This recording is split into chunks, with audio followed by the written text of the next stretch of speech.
Anthropology has placed itself under confinement as a science of the attested.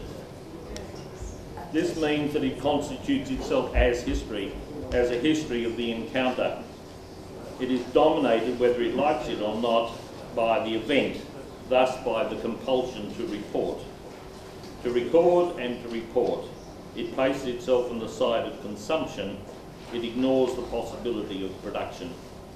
Reproduction, but not production. That is its secret terrain, to such a degree that it is secretly complicit in strategies of self-administration and self-normalising. Mackenzie existed. There are diaries. I have refused to be tempted by them. Mackenzie will soon not exist. He only exists if we continue to invent him. I never met him. He left Aurukun 2 years before I arrived. It was still Mackenzie time. The spectre persisted.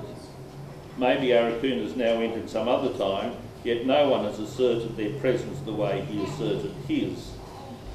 It is now a time of erasure, not at the hands of the locals, not at the hands of the black fellas, but at the hands of the white fellas. For it is the white fellas who are the jealous people. That's a very common wiki expression. Fly by night, but ruthless in their demand to create the world in their image. I don't imagine that Mackenzie was exempt in this respect. I think of him as murderous. The missionary as murderer is a tantalising thought. Not to put oneself on the side of angels, but to align with the forces not of evil, but the primordial. A propriety not of nice, but as something hard, implacable, good-humoured, wilful, playful.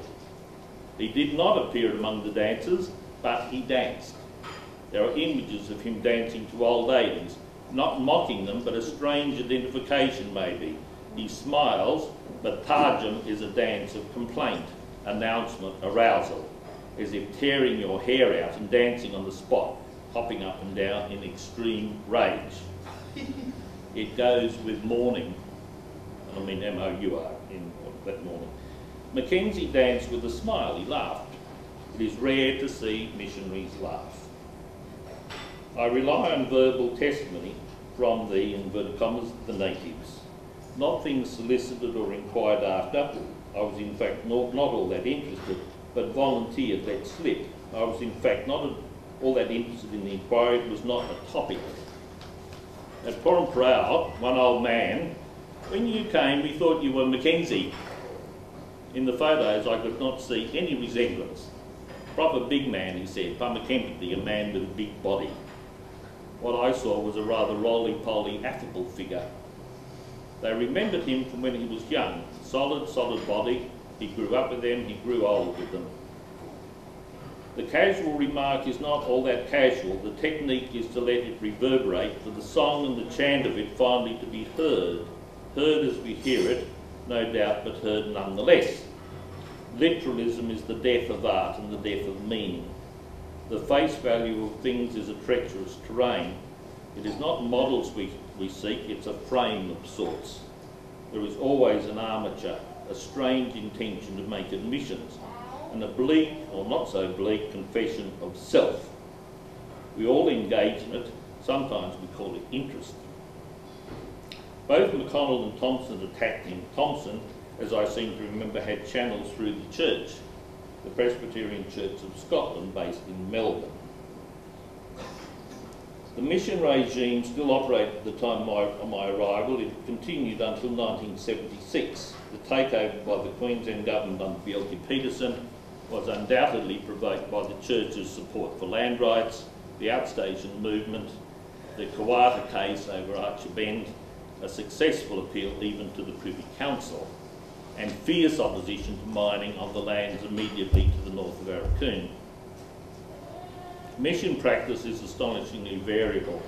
At Weipa, languages and other cultural practices were severely repressed. At Aurukun, Mackenzie endorsed language maintenance and ceremonial practice. As I've written elsewhere, his efforts to unify the community under the umbrella of Winchenham was itself fiercely resisted by the coastal practitioners of Upluch and further south of One and related ceremonies.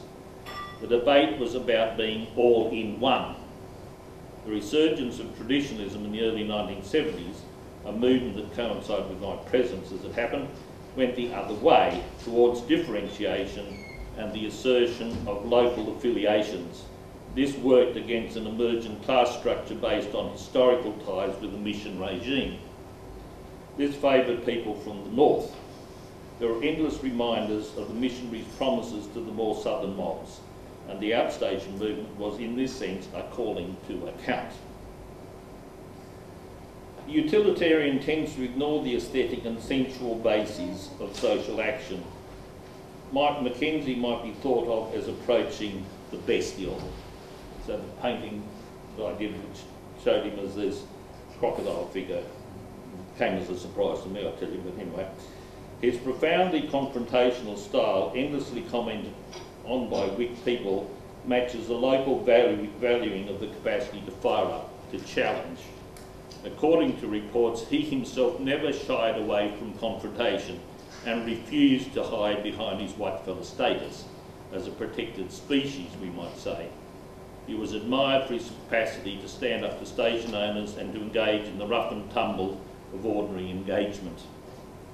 Meekness was not in his nature, and despite the continuous scandal that now surrounds Arakoon in the press, a site of riot and mayhem according to newspaper reports, it is now a much quieter place than during the Mackenzie years. Alcohol is the first of the tranquiliser guns, and the immediate appearance of European police in its aftermath is the next step in denying people direct access to redress, or to put it simply, they're their own modes of inciting dispute and resolving it. Arakoon was always a site of conflict. The ethic of self-representation is now converted into style, not performance.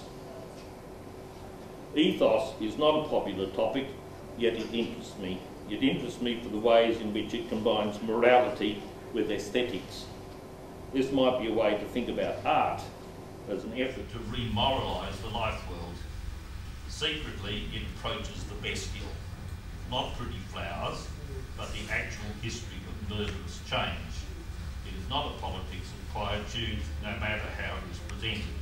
The history of civilisation is not a history of containment.